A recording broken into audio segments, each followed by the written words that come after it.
VML was, I suppose, born out of response from the community.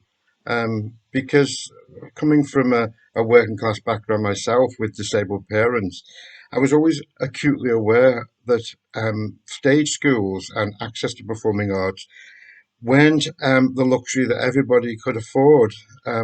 Most performing arts groups are profit making, which is fine. There are businesses, and that's good too for the community.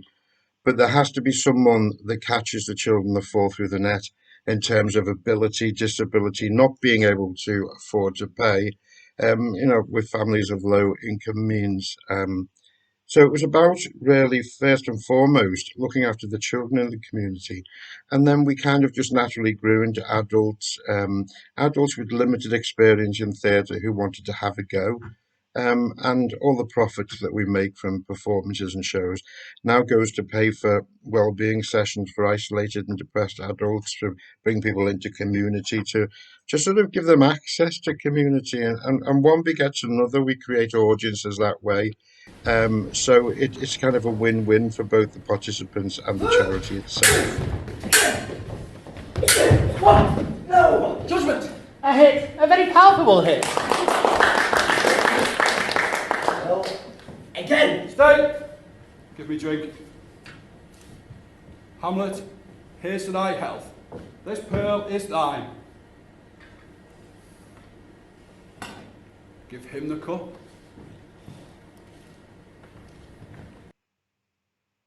I've always been a fan of Shakespeare, and um, I've always valued the classics, shall we say, and I think they need to be kept alive for future generations.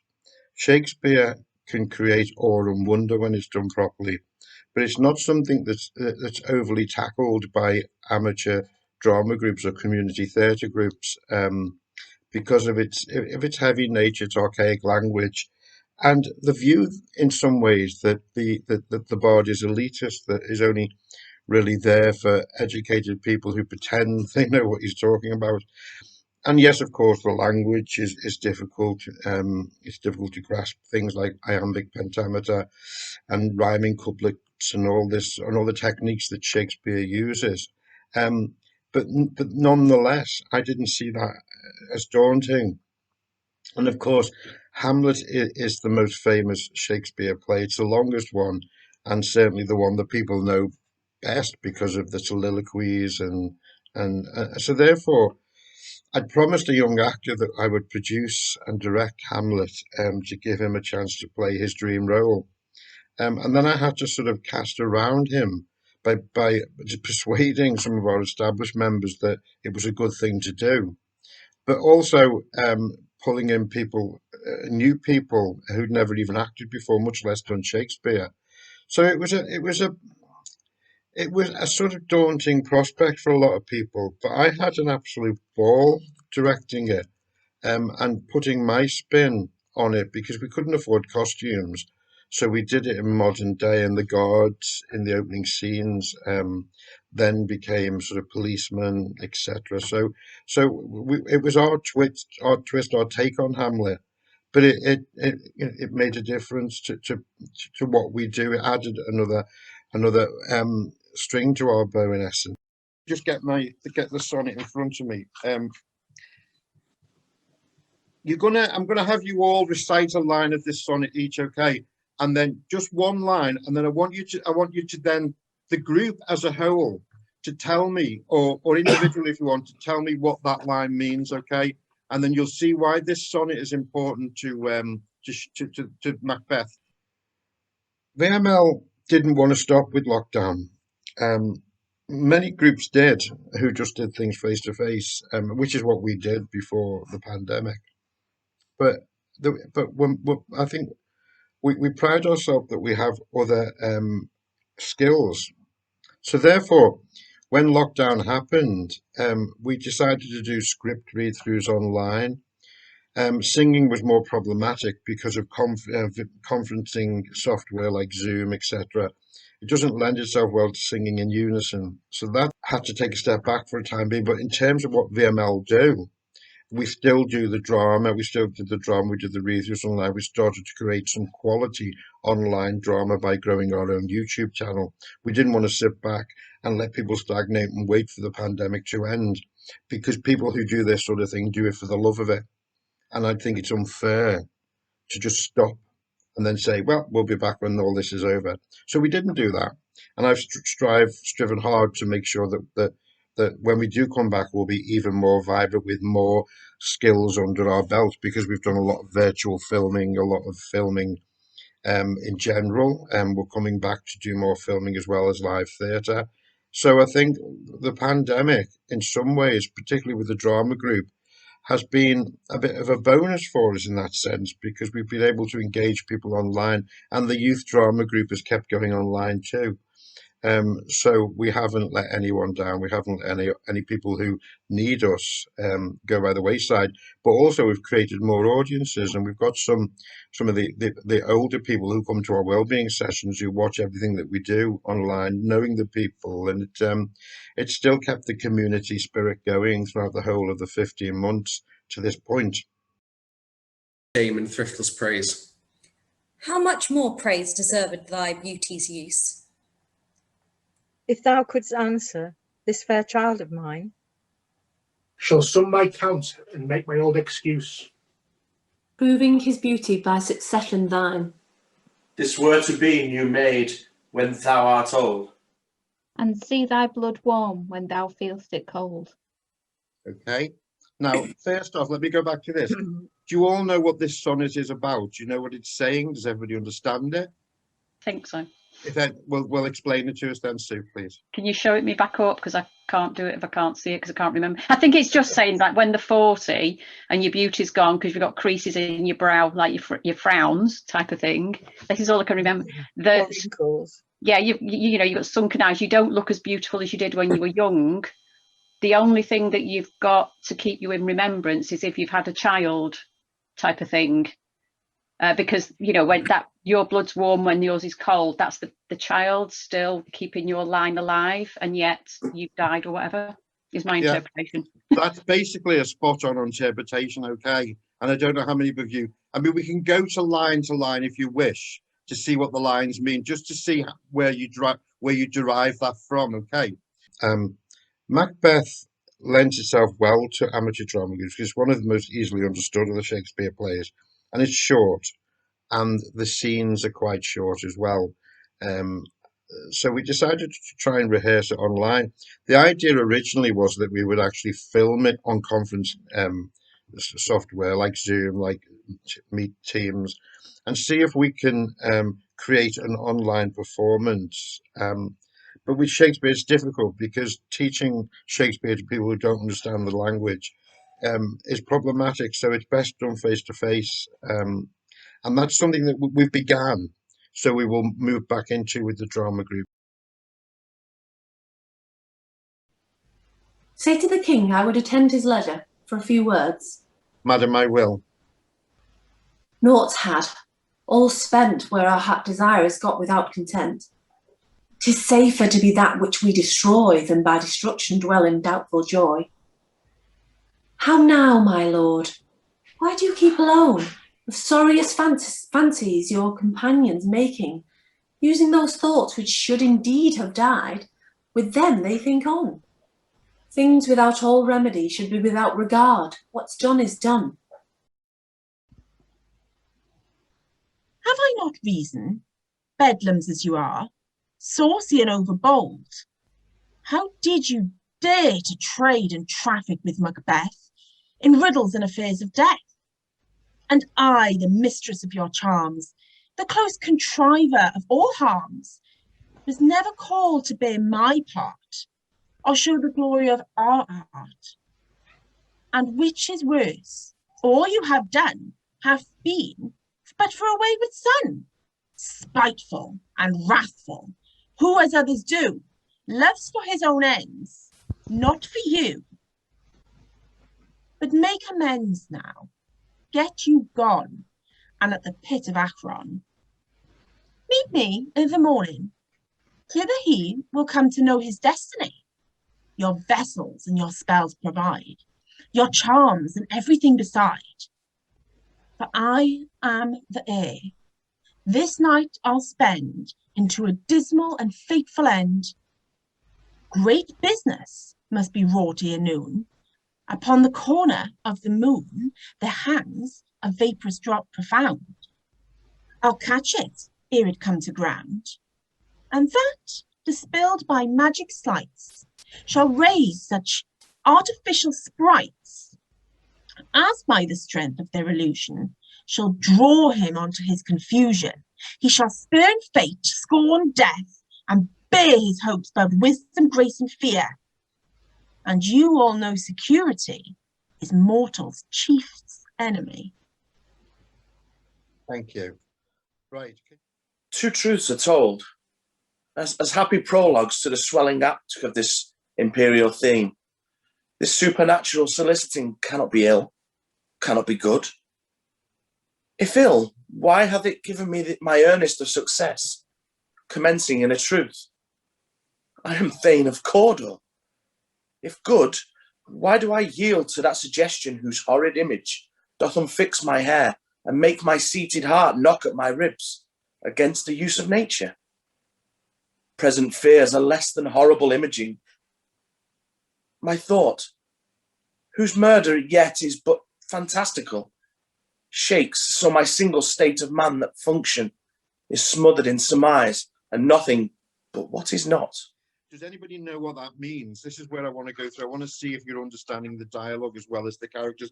I have no spare to prick the sides of my intent, but only vaulting ambition which o'erleaps itself and falls on the other. What's he trying to say? He's saying that he doesn't have enough time outside of his ambitions to care about what is being said. So he's just intent on getting to the throne. That's pretty much his. Yeah, I think.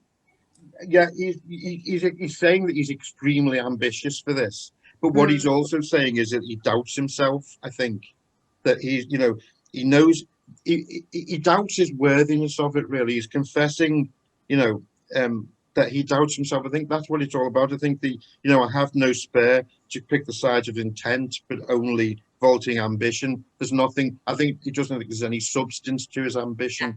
I think that's what he's saying there.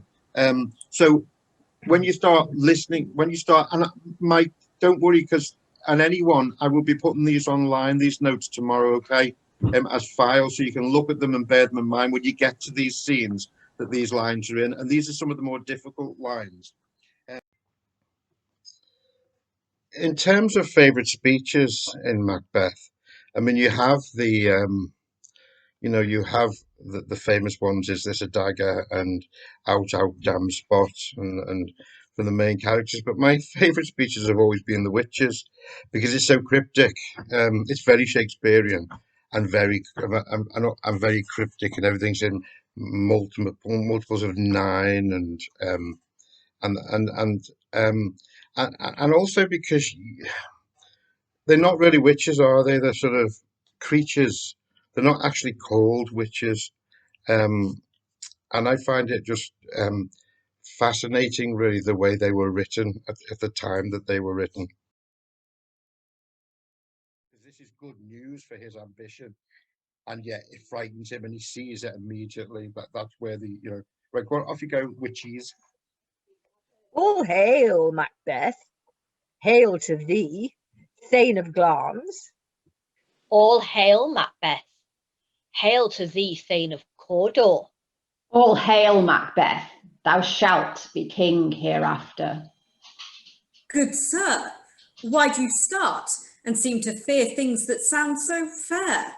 In the name of truth, are ye fantastical, or that indeed which outwardly ye show?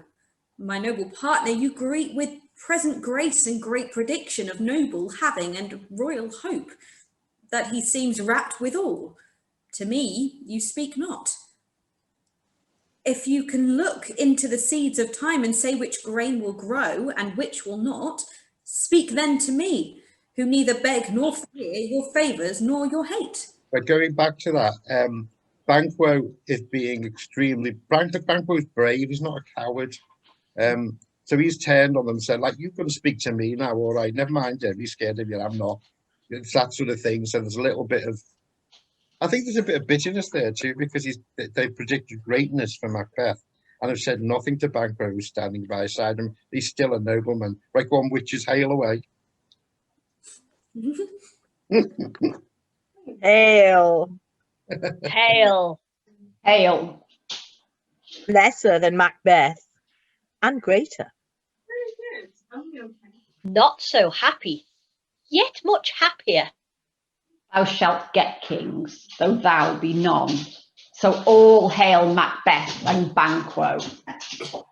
Banquo and Macbeth, all hail. Stay, you imperfect speakers. Tell me more. By Sineal's death, I know I am. No, hang on. Pause. Mr. Bigelow. Pause. So it's kind of like, don't rush into the lines. Stay, because they're about to turn and leave. You imperfect speakers, tell me more. And then wait for a second, because they don't. Okay, they don't. And then by Sineal's death, I know I am Thane of Glass, etc. So forth. Stay, you imperfect speakers. Tell me more. By Sineal's death, I know I am Thane of Glamis. But how of Cawdor? Thane of Cawdor lives, a prosperous gentleman, and to be king stands not within the prospect of belief. No more than to be Cawdor. Yes. Say from whence you owe this strange intelligence, or why upon this blasted heath you stop our way with such prophetic greeting. Speak, I charge you. Now, before we carry on, we can hear the confusion here in Macbeth. So he goes, stay, you imperfect speakers, tell me more. And then he's recanting, by Sineal's death, I know. When shall we three meet again? In thunder, lightning, or in rain? When the hurly-burly's done, when the battle's lost and won. That will be ere the set of the sun. Where the place? Upon the heath. There to meet with Macbeth. I come, Grey Malkin. Paddock calls. Anon. Fair is foul, and foul is fair. Hover through the fog and filthy.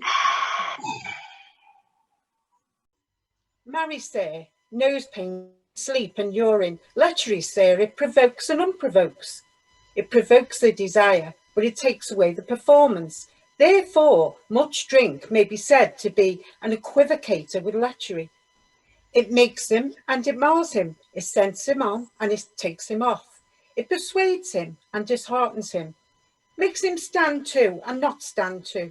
In conclusion, equivocates him in a sleep, and giving him the lie, leaves him. Okay. That's it. So that says to me that a little bit of drink and he can get. In the future, I want VML to move more and more into films. We have this relationship with Jean-Pierre Martinez over in France, who writes some exceptionally good original comedies. And I want to film some more of them and get them online.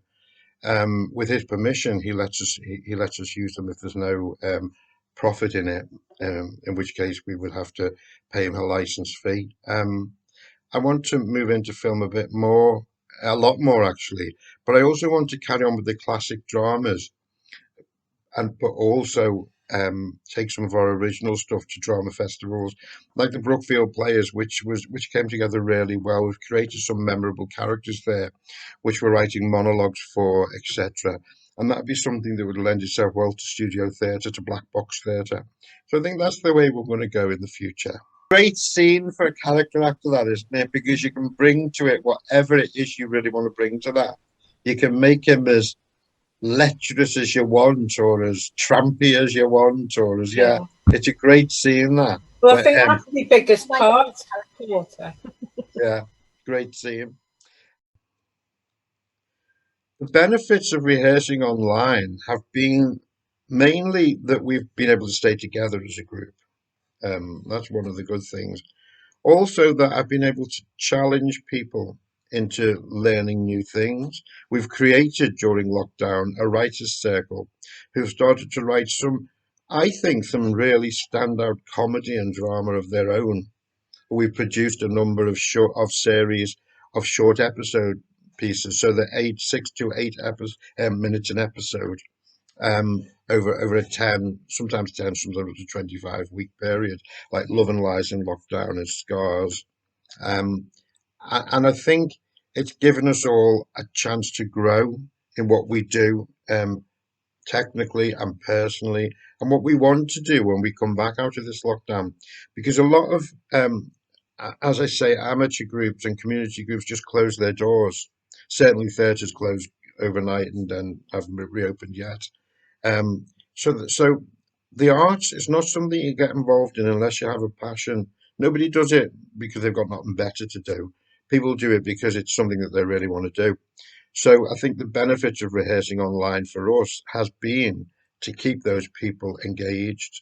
And that's important because the arts are good for well-being, they're good for team spirit, they're good for your mental health even. They can be quite diversionary from really what has been a very worrying 15 months for a lot of people. I think it's helped to take their mind off the fact that we have kept going. And certainly with the children, with the young people, it's given them something, particularly when schools were closed and they were, locked in their houses with very little to look forward to. They had VML to look forward to during the lockdown.